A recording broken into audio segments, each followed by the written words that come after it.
Deputados aprovam Plano Estadual de Educação.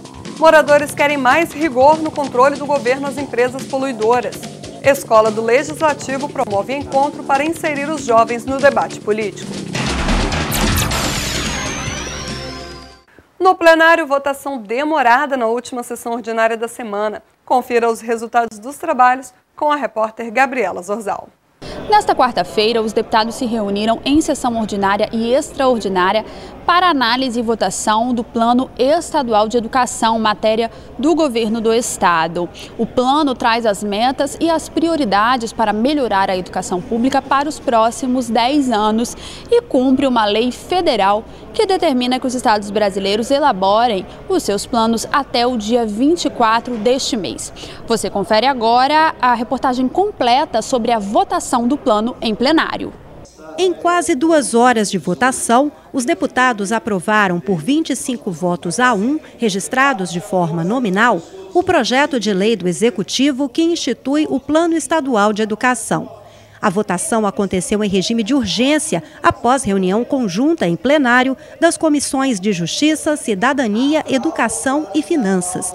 Os colegiados emitiram parecer único pela aprovação da matéria, com acolhimento de 13 das 64 emendas apresentadas. Presidente da Comissão de Cidadania, o deputado Nunes avaliou o processo de votação. Ele foi autor de 6 emendas acolhidas.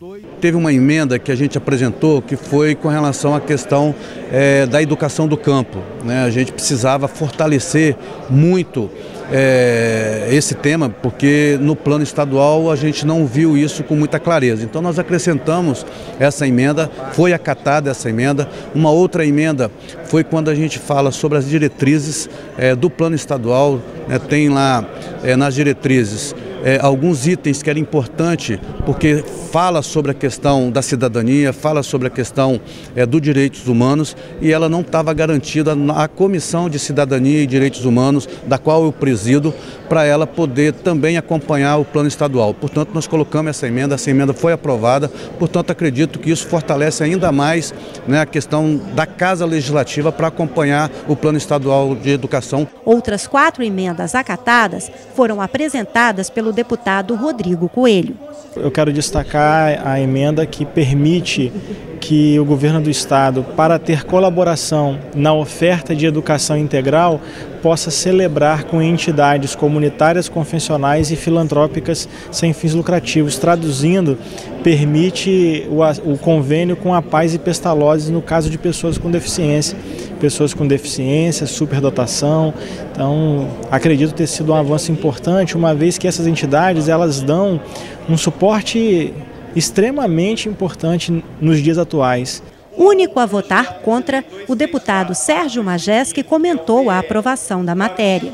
Se imagina se o governo não permitiu agora uma ampla discussão da sociedade, imagine depois o governo acatar algum tipo de emenda ou ponderação a esse projeto. O governo sabia muito bem o que estava acontecendo. O Plano Nacional de Educação, ele prevê a Lei de Responsabilidade Educacional, quer dizer, que é baseada na Lei de Responsabilidade Fiscal. Até então não existia, ela não foi aprovada, mas como ela é mencionada no PNE, ela deve ser aprovada no segundo semestre, quer dizer, de agora para diante passa a ter a possibilidade de se ter a punição para prefeitos, governadores e presidente que não cumprirem as metas. O governo, sabendo disso, não convocou o fórum nos 4 meses que ele teve para atropelar desta forma e ser aprovado um projeto onde as estratégias deixam livre para o governo cumprir se quiser ou não. Para o líder do governo, a Casa demonstrou maturidade ao votar favorável ao Plano Estadual de Educação. Diante de um prazo exíguo, uma vez que o governo tem até o dia 24 para aprovar e publicar o Plano Estadual de Educação, nós tivemos aí a maturidade de discutir, uma discussão ampla em todas as comissões, promovendo a reunião conjunta das comissões, abrimos diálogo com vários parlamentares, acolhendo emendas possíveis, discutindo com a SEDU. Alguns parlamentares, infelizmente, perderam a oportunidade de dialogar e construir algo. O parlamento é a casa da discussão. Fiscalização mais rigorosa para diminuir a poluição atmosférica. O pedido de ambientalistas e moradores da Grande Vitória foi feito aos membros da CPI do Pó Preto. Representantes de movimentos ambientais e líderes comunitários estiveram entre os presentes à audiência pública realizada pela CPI do Pó Preto na Assembleia Legislativa. Além de reforçar os prejuízos à saúde e qualidade de vida por conta da poluição do ar, os participantes denunciaram descumprimentos de normas ambientais e cobraram mais rigor na atuação dos órgãos que fiscalizam as poluidoras.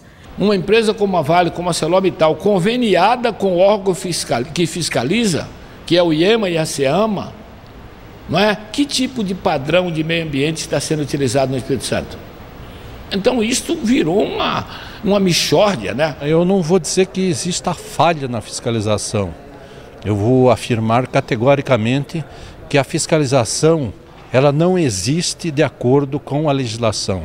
Nós do Juntos SOS Espírito Santo Ambiental já fizemos mais de 150 denúncias junto ao IEMA, tá?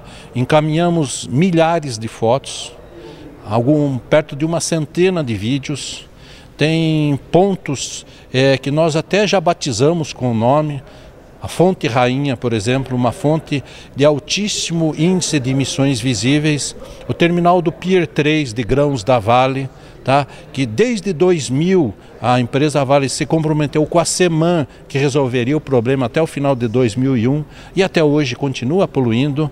Então não existe fiscalização. Esta é a segunda audiência pública realizada pela CPI para ouvir a sociedade sobre os danos causados pela poluição do ar. A primeira foi em Anchieta.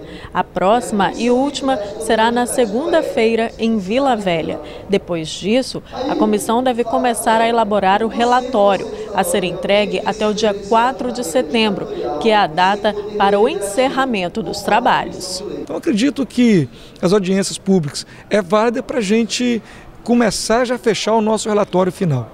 Em reunião na Assembleia, terceirizados alertam que são os mais afetados pelas demissões na Vale. Eu acompanhei a reunião do colegiado que trata do assunto. Veja como foi o encontro.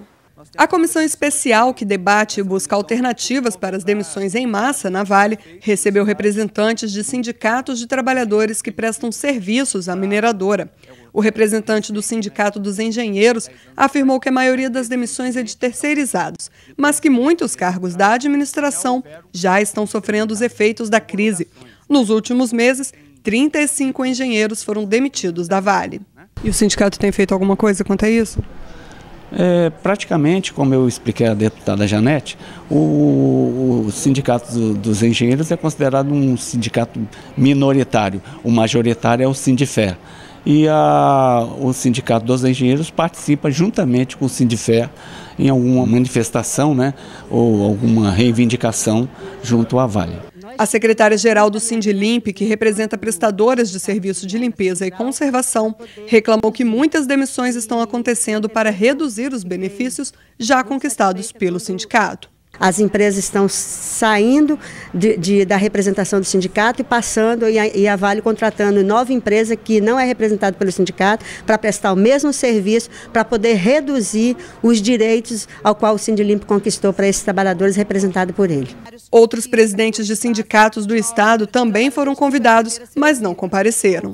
É lamentável que um representante sindical e que ele está nessa função por conta de ter sido eleito pela sua base representativa, não está aqui nesse momento conosco buscando construir soluções que venham diminuir esses impactos negativos provenientes da demissão em sua categoria. Os próximos passos da comissão já tem a convocação do representante da Vale no nosso estado, senhor Maurício Marques, e também vamos estar chamando, a pedido do deputado Bruno, os prefeitos da Grande Vitória, de Vitória, Vila Velha, Cariacica, Serra, onde tem a maior concentração de trabalhadores no complexo da Vale, tanto de trabalhadores da Vale como de trabalhadores terceirizados, para que eles possam apresentar na comissão o nível de desemprego em seus municípios decorrente dessas demissões que estão acontecendo na Vale e nas terceirizadas, e também os impactos econômicos que gera um tipo de demissão desse, além dos impactos sociais.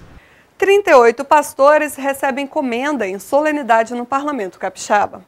Lideranças evangélicas foram homenageadas pela Assembleia Legislativa em sessão solene de comemoração ao Dia do Pastor, celebrado oficialmente no segundo domingo de junho.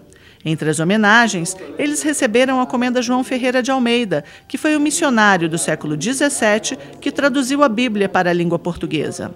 É uma honra muito grande para mim receber essa homenagem do Dr. Favato, porque nós estamos já na área de ministério pastoral há 27 anos, cuidando de pessoas, dando aquele apoio, orientando, exortando. Então eu me sinto muito honrado em ser homenageado nessa data tão especial para todos os pastores que dedicam a sua vida, o seu dia a dia para ajudar as pessoas necessitadas, mostrando o caminho da verdade, que é o caminho da palavra de Deus. A sessão solene foi uma iniciativa do deputado Dr. Rafael Favato.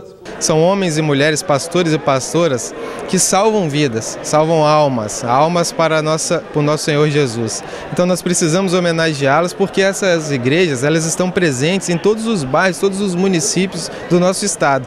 E aonde tinha índice de criminalidade muito grande aqui no estado do Espírito Santo, com as igrejas chegando nesses bairros, esses homens e mulheres valorosos que cuidam das ovelhas foram nos bairros, entraram nessas entranhas desses bairros perigosos que nós temos aqui no estado, levando a paz, levando o amor, levando a retidão. E é importante a valorização, não só dos pastores e das pastoras, mas dos padres, dos religiosos, diáconos, de uma maneira geral, dos leigos e leigas da Igreja Católica, que vão até esses bairros pregando a paz.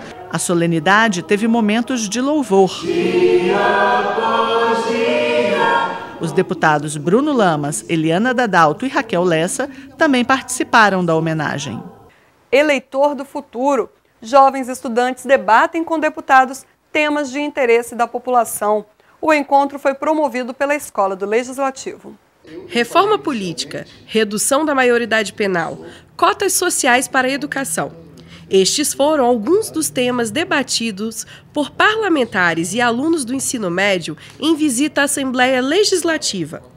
A iniciativa do debate foi da Escola do Legislativo e teve a participação de estudantes de uma escola particular de Vitória, que desenvolve o projeto Eleitor do Futuro. O objetivo é estimular o exercício da cidadania e aproximar os jovens do universo político e social. Nós sabemos que, infelizmente, na nossa sociedade, a política está com uma imagem muito desgastada e nós queremos reconstruir essa imagem, queremos mostrar a possibilidade de se construir uma visão da política positiva, uma visão da política cidadã e não essa visão de desgaste que muitas vezes contribui, inclusive, para a corrupção das instituições e da prática política. O projeto Eleitor do Futuro é um projeto em que os alunos têm que se dividir em 3 partidos e cada um apresentar suas propostas para uma candidatura fictícia à presidência. E eu acho que esse tipo de projeto ele estimula o aluno a pensar e forma uma consciência moral e uma consciência política que na nossa idade é difícil de se ter. 5 deputados estaduais participaram do debate e responderam às perguntas feitas pelos estudantes. Hoje a gente fica por aqui, mas amanhã a gente volta com mais informações do Legislativo Capixaba. Continue com a nossa programação na TV Ares, o seu canal Cidadão.